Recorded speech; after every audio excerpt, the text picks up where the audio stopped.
السلام عليكم ورحمة الله وبركاته، مستمعينا ومشاهدينا الأعزاء. أهلا وسهلا ومرحبا بكم في الحصة الأولى من برنامجكم الديني قلوب عامرة. معكم إسلام بالوردة.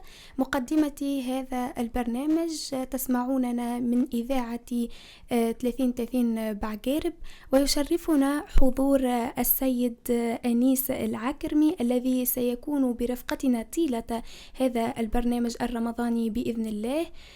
مرحبا بك سي أنيس. مرحبا، أهلا وسهلا. الله يبارك فيكم على هذه الاستضافة وهذا البرنامج. والله يجعل إن شاء الله قلوبنا عامرة بمحبته وبذكره سبحانه وتعالى. إن شاء الله. احنا نسعى باش تكون قلوبنا عامرة بذكره وطاعته سبحانه.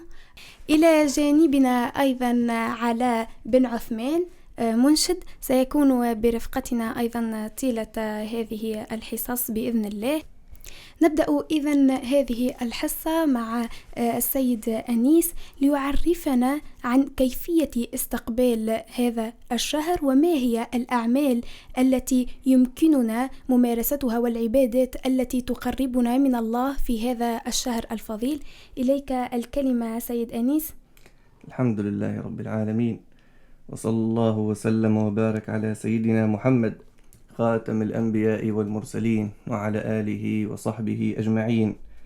اللهم علمنا ما ينفعنا وانفعنا بما علمتنا وزدنا علما وعملا متقبلا يا عليم. الحمد لله الذي وفقنا حتى أدركنا هذا الشهر، وأن دخلنا في هذا الشهر وكنا من أهله ومن من يصومونه في هذا العام. هذا الشهر الفضيل المبارك بدخوله تفتح أبواب الجنة وتغلق أبواب النار وتصفد الشياطين ومردة الجن، وينادي منادي من قبل الحق. مولانا وربنا سبحانه وتعالى ينادي منادي: يا باغي الخير أقبل ويا باغي الشر أقصر، ولله فيه أي في هذا الشهر عتقاء من النار، وذلك كل ليلة، كما جاء في الحديث عن النبي سيدنا محمد صلى الله عليه وعلى آله وصحبه وسلم. فيستقبل الواحد منا هذا الشهر وهو متفكر في هذه الأشياء، وهو متذكر لهذه الأشياء، وهو مدرك ومستوعب لهذه الأشياء، وأنه بين يدي شهر تنزل فيه الرحمات وتعطى فيه البركات. وفي هذا الشهر، وأول ليلة التي نستقبلها من هذا الشهر، هذه الليلة يسمونها ليلة النظرة.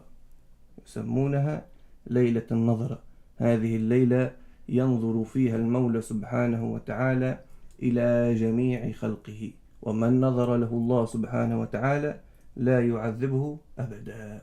الله إن شاء الله يجعلنا ممن تدركهم هذه النظرة وتلحقهم هذه النظرة، فنتنعم برضاه سبحانه وتعالى في الدنيا، وبمغفرته ورضوانه، وبالجنة في يوم القيامة. وهذا اللي نسعى له احنا باش نفوزوا بالجزاء الحسن بإذن الله في هذا الشهر الفضيل. سي أنيس، كانت نجم تحكي لنا وترشدنا على الأعمال والعبادات اللي نقوم بها في هذا الشهر الفضيل باش ننالوا بها جزاء حسنا. نعم، هذا الشهر هو يعني شهر رمضان. إذا قيل رمضان فيعني الصيام، هو شهر صيام بامتياز. يعني رمضان هو شهر خصصت فيه عبادة الصيام والتقرب إلى الله سبحانه وتعالى بهذه العبادة. يعني من كل يوم أقاموا بالصلاة وبالصدقة وبالزكاة وترك الصيام، كله غير مقبول وكله إثم في إثم. فهو شهر صيام بامتياز، وكذلك لا يخلو من عبادات أخرى مثل صلاة التراويح. هذه يعني الناس الواحد منا يصلي في سائر الأيام وفي سائر السنة، ولكن هذه الركعات التي يصليها في الليل تسمى قيام ليل، تسمى تهجد، تسمى إلا في رمضان يكون لها اسم خاص. إيش هو صلاة التراويح. نعم، وكذلك من الأعمال التي تكون فيه والتي يختم بها شهر رمضان وهي زكاة الفطر.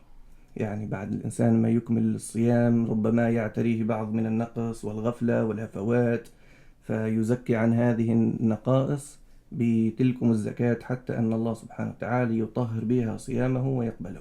وهذا الصيام يعني من فضله المولى سبحانه وتعالى سائر الأعمال خصصها بحسنات معينة، مثل قراءة القرآن الحرف منه ب10 حسنات، والصلاة الخطوة منها ترفع الخطوة، يعني في الذهاب إلى أداء الصلاة الخطوة ترفع درجة وتضع خطيئة و10 حسنات. إلا الصيام، المولى سبحانه وتعالى قال: إلا الصيام فهو لي وأنا أجزي به، يعني ترك جزاء الصيام له سبحانه وتعالى، فلم يخبرنا بجزائه وجعلها وديعة عنده حتى يرينا إياها في ذلك اليوم العسير. يعني ربما حتى هذا الجزاء يعني عملة الحسنات، يعني هذه الجزاء أقوى من عملة الحسنات في يوم القيامة. الله إن شاء الله يقبلنا ويتقبل منا هذا الصيام وهذه الطاعة للمولى سبحانه وتعالى. امين يا رب العالمين. سيد أنيس، حتى معناتها الناس العباد المش مسلمين يقوموا بالصيام في شهر رمضان، الفائدته زادة على الصحة متاعنا، يعني مش كان الأجر تكسب منه، فما برشا عباد يعني مش في بالهم اللي فقط الصيام للأجر واللي هو فريضة من ربي سبحانه وتعالى، لا بالعكس، رأى ربي جعل الفريضة هذيك فيها فايدة لنا احنا على صحتنا. يعني سبحانه اهتم بكل الجوانب. سي أنيس كان تعطينا معناتها في الأعمال هذه شنية المردودية متاعها علينا على أعمالنا حياتنا اليومية؟ نعم، هذا الشهر هو مناسبة للتقرب إلى الله سبحانه وتعالى، وكذلك هو مناسبة ليتطهر الإنسان من كل ما يشينه ويتحلى بكل ما يزينه. جاء في الحديث: من لم يدع قول الزور والعمل به والجهل فليس لله حاجة في أن يدع طعامه وشرابه. يريد بهذا أن يبين النبي صلى الله عليه وسلم أن العبد لا يحصل مقصود الصوم بمجرد امتناعه عن ترك الطعام والشراب، بل إن امتناعه عنهما جعله الشرع وسيلة وليس بغاية، إنما هو وسيلة لتحقيق غاية من الغايات الكبرى بينها ربنا سبحانه وتعالى بقوله: يا أيها الذين آمنوا كتب عليكم الصيام كما كتب على الذين من قبلكم. إيش النتيجة من الصيام؟ لعلكم تتقون. هذه هي النتيجة التي يريدها الله سبحانه وتعالى منا بهذا الصيام وهذا الإمساك عن شهوة الطعام وعن شهوة البطن وعن شهوة الفرج وغيرها. فالمقصد هو تحصيل التقوى. التقوى كلمة جامعة من معانيها اجتناب المعاصي وفعل المأمورات، لذلك لابد للمؤمن أن يضع في حسبانه أن امتناعه عن الأكل والشرب هو جزء من الصوم، وهو مطالب بأن يحصل حقيقة الصوم. هذه الحقيقة الإنسان مطالب بتحصيلها، لا بمجرد عبادة الصوم كما قلت، لا، بل بالحقيقة التي من وراء هذا الصوم. المولى سبحانه وتعالى جعل في جميع العبادات جعل لها صور وجعل لها حقائق، مثل الجسد والروح. الجسد لما تكون فيه الروح يكون فعال ويكون مدرك ويكون له قدرة له إرادة له عمل له تحرك. لما تغادر الروح وتنفصل الروح عن الجسد، إيش يصبح هذا الجسد؟ خلاص، جثة. نعم، تذهب قيمته، يصبح لا قيمة له. لذلك يسارع أهل الميت نفسه من غادرت ذلكم الجسد الذي له صلة بهم وقرابة بهم، إذا غادرت الروح يصبح أهله وأقاربه هم من يسارعون إلى دفنه تحت التراب. وكذلك الأعمال، أعمال بلا روح وبلا حقيقة لا معنى لها. ربما الواحد إذا صام أو صلى، نعم، يذهب عن نفسه الإثم وما كلفه بشرع، لكن حقيقة تلك العبادة ما يحصلها. لذلك تجد الواحد يصلي وهو في معاملاته سيء، عنده السرقة وعنده الكذب وكذلك في رمضان، بل أصبحت عادة سيئة فينا. إذا الواحد صايم يقول لك هذا صايم، طب يا رمضان عليك. الأصل العكس، الأصل الصائم هذا الصيام يهذب له أخلاقه، يهذب له معاملاته مع إخوانه، مع من هو معه في الشغل، مع زوجته، مع أبنائه، مع والديه. يعني بالعكس، نحن الآن سبحان الله أصبح الصايم تسوء خلقه على غير الأيام. يعني العمل به بكل الجوارح. نعم، ليس فقط بالامتناع عن المأكل والمشرب. وهذا اللي نحب أن نوصلوه للسيد المستمع والمشاهد، لأنه احنا يقولك لا هني صايم مكليتش، لا، راهو الصيام ماهوش فقط على الماكلة، لكن تتعدد الحاجات اللي لازمنا نمتنعوا عليهم في هذا الشهر الفضيل. ربي يكتبنا وإياكم من المتقبلين صومهم والمشكورين عملهم. عندك إضافة سي أنيس تحب تضيفها لنا بخصوص الاستقبال لهذا الشهر الفضيل؟ نعم، نكمل هذه المسألة، مسألة حقيقة العبادات. كل العبادات من صيام وغيرها، ونحن نتكلم في هذه العبادة، عبادة الصيام، وكل ما سواها من العبادات. هذه العبادات إذا كانت بلا روح وبلا حقيقة فلا قيمة لها، ولا ينتفع صاحبها منها. فالمطلوب من الصائم أن يمسك ويمتنع عن كل المحرمات التي تضر صومه، مثل حفظ اللسان إذا كان يوم صوم أحدكم، كما جاء في الحديث: إذا كان يوم صوم أحدكم فلا يرفث. هذا حديث نبوي، النبي يأمر هكذا ويوصي بهذا: فلا يرفث ولا يفسق، فإن سابه أحد فليقل إني صائم. فلا بد أن نمرن أنفسنا. هذا شهر الصيام شهر تمرن وشهر دربة وشهر تدرب، فلا بد أن نمرن أنفسنا على تحصيل حقيقة الصوم. لا بد أن نجاهد أنفسنا على تحصيل هذه الحقيقة. لا بد أن نتذوق هذه العبادة، عبادة الصوم، فإن لكل عبادة لذة وطعم وذوق وحال. الله يكرمنا بهذه العطاءات، والمولى سبحانه وتعالى يجود بها على من يشاء. من يرى فيه الصدق وهو محتسب هذا الصيام ومدرك أنه يعني مؤتمر بأوامر الله وفي طاعة الله، فالمولى سبحانه وتعالى يعطيه هذه الحقائق. الله يكرمنا إن شاء الله وإياكم ومن يستمع. امين يا رب العالمين. زاد سيد أنيس انه الواحد ربي يكرمه ويفضله بدخول هذا الشهر، يعني نسأل الله ان يعيد علينا هذا الشهر الفضيل اعواما عديدة، ونكون فيها بصحة جيدة ان شاء الله، وتكون كل اعمالنا متقبلة. كنت زيد تفسر للمشاهد سيد أنيس على انه الفايدة، معناها الحاجات الأخرى اللي يقولك أنا نصوم نذكر ربي نسبح، شنية الحاجات الأخرين اللي نجموا ناخذوا بها حسنات؟ نعم، في هذا الشهر المبارك يعني كل أعمال، يعني حتى أعمالنا المباحة هذه، الإنسان لما يمشي يقضي الوالديه، لما والديه يبعثوا باش ياخذ لهم حتى بريك، أو باش ياخذ لهم باكو حليب للسحور أو كعبات يغرط، كل هذه الأشياء اللي الإنسان يفعلها في حياته اليومية، وخاصة في رمضان تكثر هذه الشهاوي، والإنسان يحب يعمر الطاولة سواء في الفطور أو في شقان الفطر أو في السحور. هذه الأشياء الكل في الظاهر هي مباحة، إنما بالنية المولى سبحانه وتعالى يغيرها إلى عبادة. يعني لما الواحد مش يجيب الوالديه أو الأهل بيته أو الجاره يخدموا، يعني حتى في باكو حليب، باش يجيب له باكو حليب إذا توجد، وإلا غيره من الأشياء وزلابية أو غيره، هذه الأشياء ينوي بها مرضاة ربي سبحانه وتعالى، ينوي بها أنه يريد أن يتقرب إليه بخدمة والديه، بخدمة زوجته، بخدمة أبنائه، بخدمة جاره. هذه الأشياء أجرها عظيم، يعني أجرها عظيم جدا جدا جدا. الله إن شاء الله يكرمنا إن شاء الله ويعطينا هذه الأشياء، والإنسان يصبح يحتسب. نحن كل واحد منا له أشياء كثيرة في يومه يعملها، يعني حاجات خير، أنه يعاون خوه باش يهز معه، حتى مش يهز معه حتى يعني ساكر زين، ولا هذه الأشياء من هدي النبي ومن سنن النبي فقط. إذا الإنسان تفكر في ذلك وقال أنه هذا كما فعله رسول الله، وأنه هذا لمرضاة الله، خلاص هذه ليست بعبادة في الأصل، بهذه النية تتحول إلى عبادة.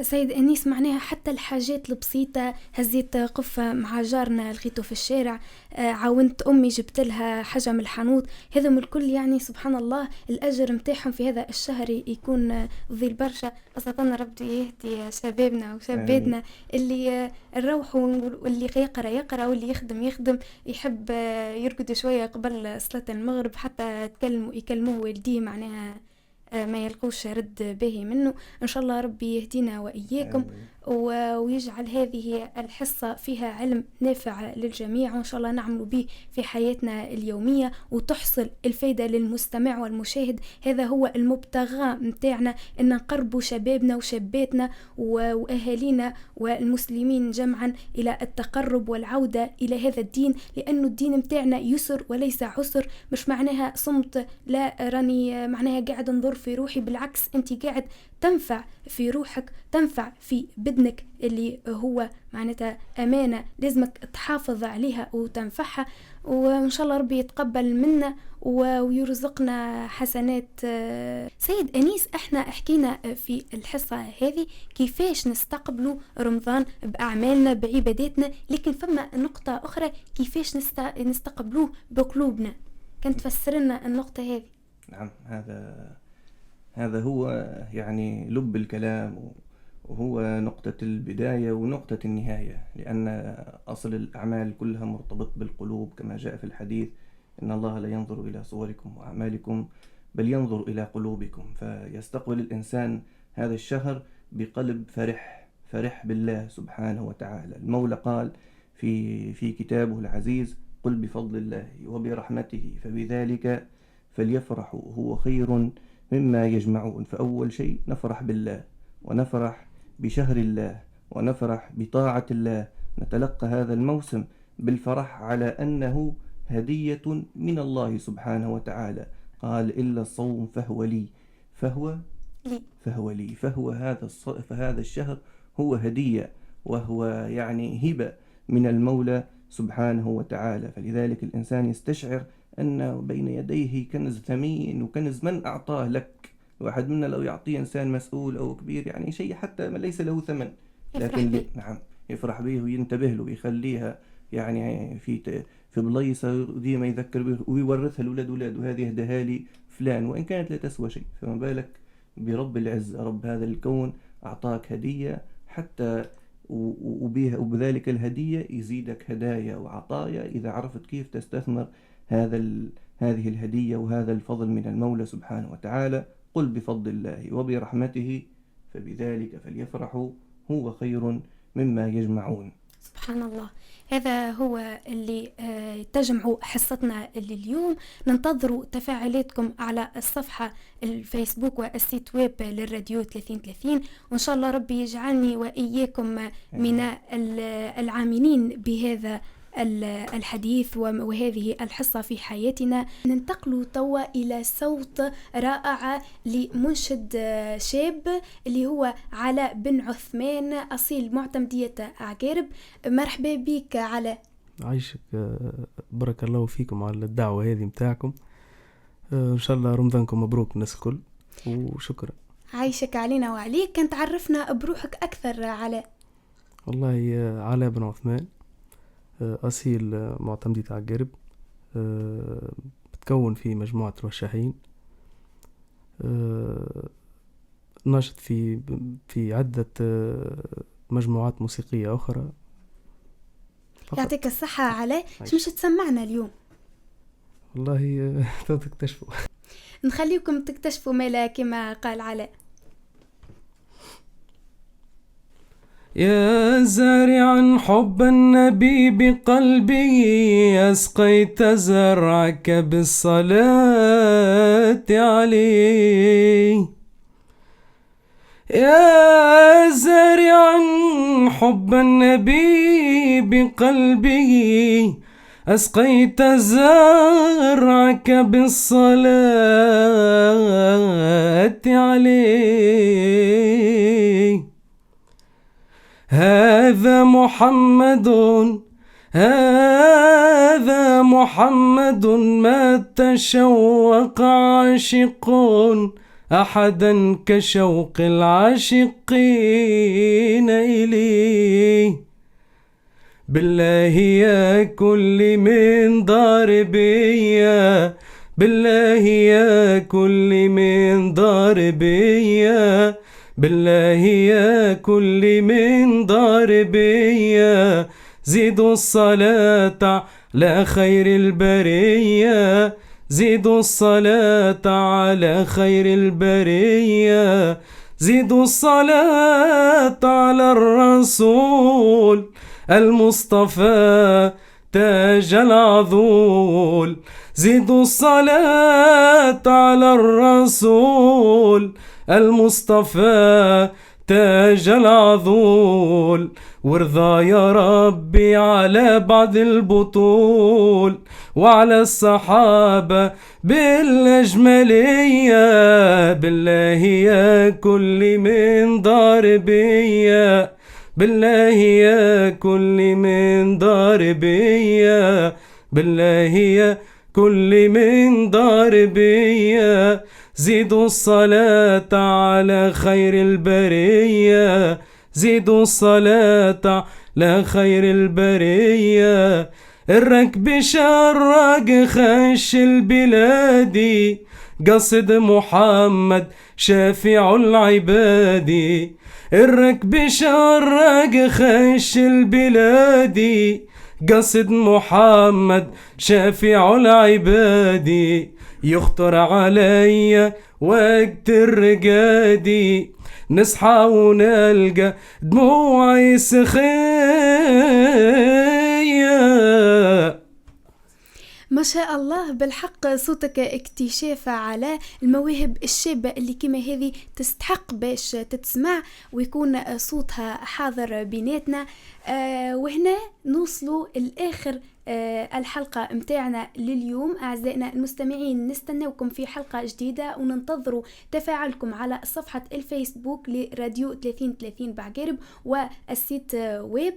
ان شاء الله كل عام وانتم حيين بخير، ان شاء الله ينعاد علينا وعليكم بالصحة يا ربي، وان شاء الله كل عام ونحن بخير.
الله أكبر الله أكبر الله أكبر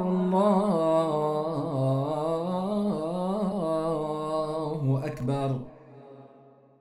أشهد أن لا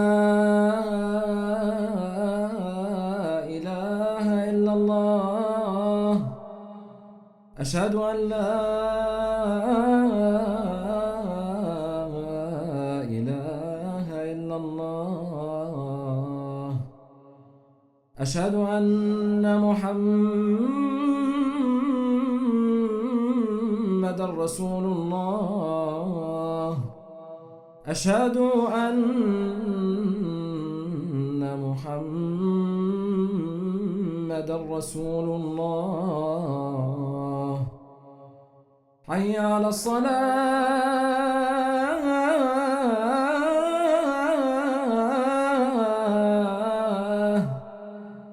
حي على الصلاة،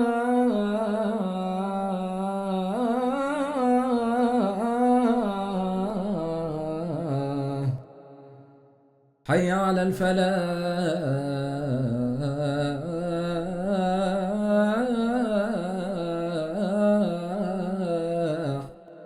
حي على الفلاح.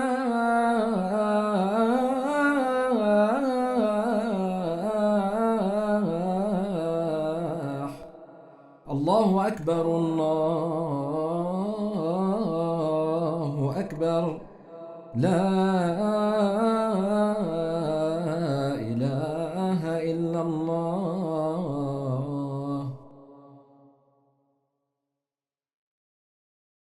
اللهم رب هذه الدعوة التامة والصلاة القائمة آت سيدنا محمدا الوسيلة والفضيلة والدرجة الرفيعة وابعثه اللهم المقام المحمود الذي وعدته إنك لا تخلف الميعاد. اللهم لك صمت وعلى رزقك أفطرت وبك آمنت وعليك توكلت وإليك أنبت فاغفر لي ربي ما قدمت وما أخرت. ذهب الظمأ وابتلت العروق وثبت الأجر إن شاء الله.